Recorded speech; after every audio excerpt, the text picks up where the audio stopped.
Hey guys, welcome back to another video. My name is John Vine, and what we're going to be talking about today is why most self-taught developers fail. Now, the reality is, if you look at statistics about how many people want to code and how many people want to learn how to code, and then you see how many people successfully become, full-time developers by being self-taught and not going to like a boot camp or, a college, you'll see that, the odds of succeeding are relatively low.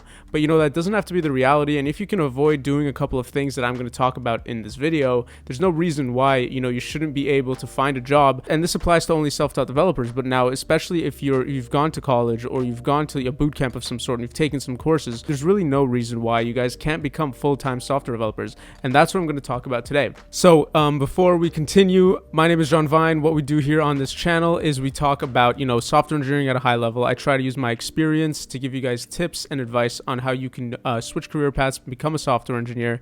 Now, this is regardless of whether you're a student or, you're already working full-time somewhere else. I think this channel has a lot of good information for you guys. And if you like the content, feel free to like and subscribe. And if you're a returning subscriber, thank you so much. I appreciate every single one of you. So let's get into the video. I think the first reason why a lot of, self-taught developers fail is because they have this idea in their head that programming and technical interviews are such a big deal, that they're very, complex, they're scary things. And what you have to realize as early as possible is that, they're really not that big of a deal, right? Like a recruiter or a software developer that's interviewing you isn't going to attack you and isn't going to like intimidate you during an interview. You just have to learn how to be comfortable and not be nervous during these interviews, right? Because you're probably going to have to code in front of someone else. And I know that these days it's probably going to be over Zoom, but, regardless, it could be, a stressful experience when you have to code, you get a question, then you have to code it in front of someone else who's watching you, right? But your number one priority, guys, has to be to get comfortable in these situations. In my university career, we had to do a ton of technical interviews for, internships. And I realized that as soon as I got comfortable and as soon as I wasn't, super nervous going into these interviews, my success rate skyrocketed. And how do you not get nervous, right? My advice would be to just do as many interviews as you possibly can. Even if you have a job right now, even if, you're not ready to apply for interviews, if you just go through a certain amount of interviews and just keep going, you're going to get so comfortable and you're going to get so much better at doing these interviews so that when it actually does matter and when there's a job that you really want, you'll be ready. Like, you don't have to feel bad that you're wasting their time. The best case scenario is you actually get a job, and the worst case scenario is you get experience, right? So that's really what I would do is, do as many interviews as possible. And I'm not talking about mock interviews with your friends or, a colleague of yours. I'm talking about real interviews. If you guys could do like, a couple a week, that would be so awesome for your experience and, just for your comfort during interviews. Now, another reason why a lot of, self-taught devs fail is because they have bad interview prep, right? They don't know how to properly prepare for these interviews. And that's because they don't know that, what you're going to be doing in your day-to-day life as a full-time software developer is completely different than what you need to know in order to pass a technical interview, right? It's a completely different skill set. And as soon as you can figure that out and start practicing, for technical interviews using things like LeetCode, then the earlier you're going to have success. I think that, doing a couple of interview questions a day as you're preparing for interviews is great. Go on LeetCode, start with the easy, then do medium, and then do hard if you can. And I'm telling you guys, once you get a couple of these questions under your belt, you're already going to feel so much more comfortable. And this paired with the fact that you've been practicing interviews, you're going to have such a higher success rate, guys. I'm telling you, once you start, properly preparing for interviews, don't just think that because you have a couple of side projects, because you know how to, code in a certain language, that you're going to be able to pass these technical interviews, because they're going to ask you things like binary search trees, different data structures, time complexity, all this stuff that, is really a different skill set than your average coder. So guys, if you like the content so far, feel free to like and subscribe, and let's try to get this video to 20 likes. So let's see if we can do it. Now, another reason a lot of self-taught devs fail is because, when recruiters go on their GitHub page, either one, they don't have a GitHub page, or two, it's just dead, right? It's dead. Like, there's nothing there. Or if there is something there, it's just like, some random project they worked on a year ago that wasn't finished and that you really can't tell what it's supposed to do by looking at the code. And I'm telling you guys, a lot of people have this kind of GitHub page. Now, if you're a self-taught developer, right, what does this mean? It means you probably don't have the work experience. So your side projects and what you work on the side are going to be a lot more valuable and a lot more relevant than your work experience, right? Because you probably don't have any. And if recruiters are going to look at your GitHub page and see that, there's nothing there, why would they hire you, right? Now, I'm not just talking about GitHub specifically. I mean, any place where your code is hosted, right? You want to be able to market yourself. You want to be able to show that you can code, that you can get the work done, that you can work on complex things, and that, you're actively coding. You're doing it like every single day. And there's no better way to do that than to have like a good GitHub page. So you really have to think about how are you going to market yourself to a company and try to get a full-time position if you don't have any full-time experience, right? That's the pain point. That's the problem you need to solve. And one of the best ways to solve this is by having a ton of GitHub activity. And I'm talking about side projects. I'm talking about, contributions to other open source projects. You can make pull requests to a ton of different projects online that currently have bugs open.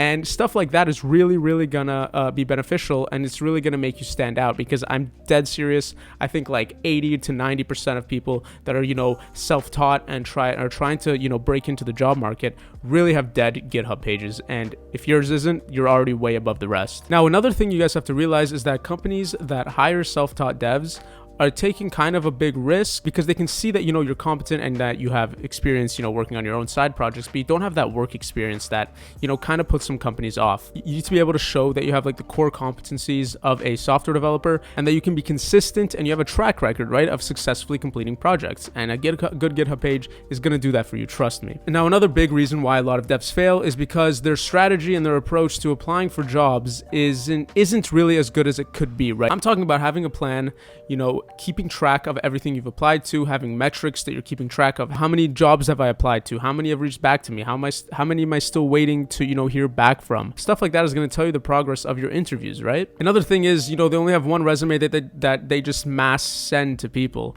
Instead of that, what I would do is, have maybe some resumes tailored to different positions based on, what technologies are required, what experience is required, stuff like that. I would, play around with having 2 or 3 different resumes, maybe A/B testing and seeing which one works better. You can be really methodical about the way you apply to jobs, right? And a lot of people, just apply on one job searching website, right? They go on Indeed, look up, devs in whatever city they're in, and then apply there, and that's it, right? There's a ton of different resources you can use to apply to jobs, right? I've talked before about AngelList. I've talked before about Hacker News, how they have every month they have a thread about who is hiring. It's a great way to find jobs to apply to. So guys, you can definitely change up the strategy that you're using to apply for jobs to increase your chance of, being successful.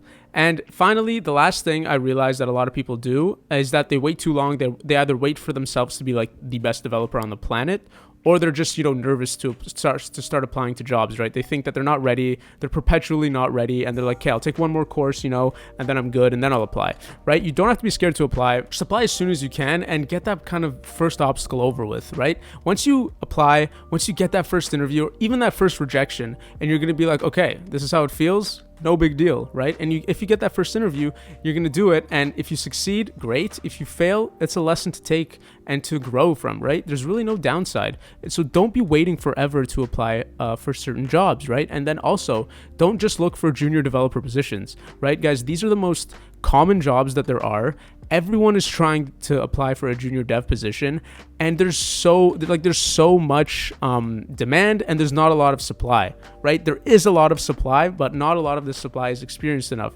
So like everyone and their uncle is applying for junior dev positions. So what you should do is, if you see a position that needs 2 or 3 years of experience, apply anyways. Who cares, guys? There's no rules. You can get jobs that require experience that you don't have if you can show the company that you're competent, you can learn quickly, you're committed, and that you're actually a good coder. And if you have good side projects, if you're confident in yourself, you're comfortable during these interviews, you should have no problems with succeeding. So don't just wait for these junior dev positions, guys. Apply to more senior positions. Don't be scared to apply for positions that you're unqualified for, because most of the time the list of requirements is it's like a wish list on a job posting. You don't have to have all that stuff. It's what they want. So if you can say, okay, I might not have 2 years of experience, but hey, look at this, I can code super well, I'm super committed, I've been doing this for a year, and I have a ton of projects, and I can learn quickly.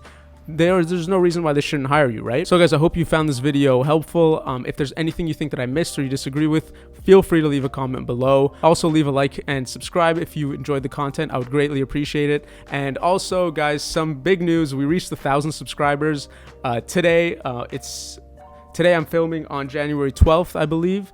And so I started this channel in June, and it's pretty awesome that, you know, we reached 1,000 subscribers. We're only going to go up from here. And guys, now is the best time to learn how to code. So, you know, come on with me on this journey and we'll all be successful together. So guys, I hope you've enjoyed the video. Have a great day and enjoy your coding.